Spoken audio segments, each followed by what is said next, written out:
তো প্রথমেই তোমাদের সরি বলে রাখি, কারণ অনেক দিন হয়ে গিয়েছে তোমাদের জন্য কোনো ভিডিও পোস্ট করা হয়নি। আসলে পুজোর টাইম চলছে, তো তাই আমার একটু শোয়ের চাপ বেশি থাকায় ভিডিও এডিট করতে না পারায় তোমাদের জন্য কোনো ভিডিও পোস্ট করতে পারছিলাম না।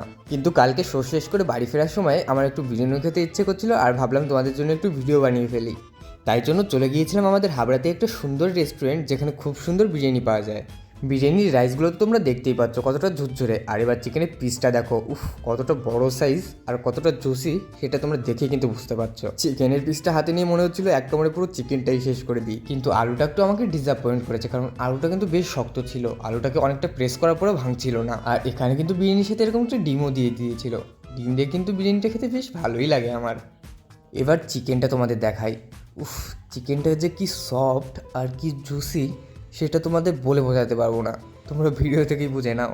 মানে চিকেনটা একদম পুরো খুলে চলে আসছে।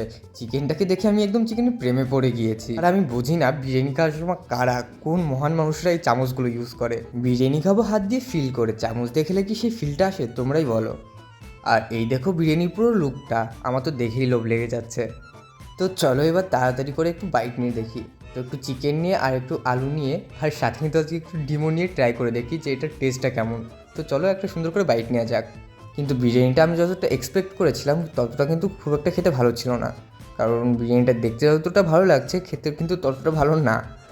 বিরিয়ানিটার লবণের পরিমাণটা খুবই কম ছিল, আর টেস্টটাও খুব একটা ভালো ছিল না। মানে মোট কথা আমার এভারেজ লেগেছে, না ভালো না খারাপ।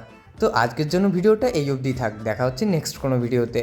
আর তোমরা আরও মিনি ব্লগসের জন্য আমার চ্যানেলটিকে সাবস্ক্রাইব করে আমার পাশে থাকো। আর আজকের জন্য বাই।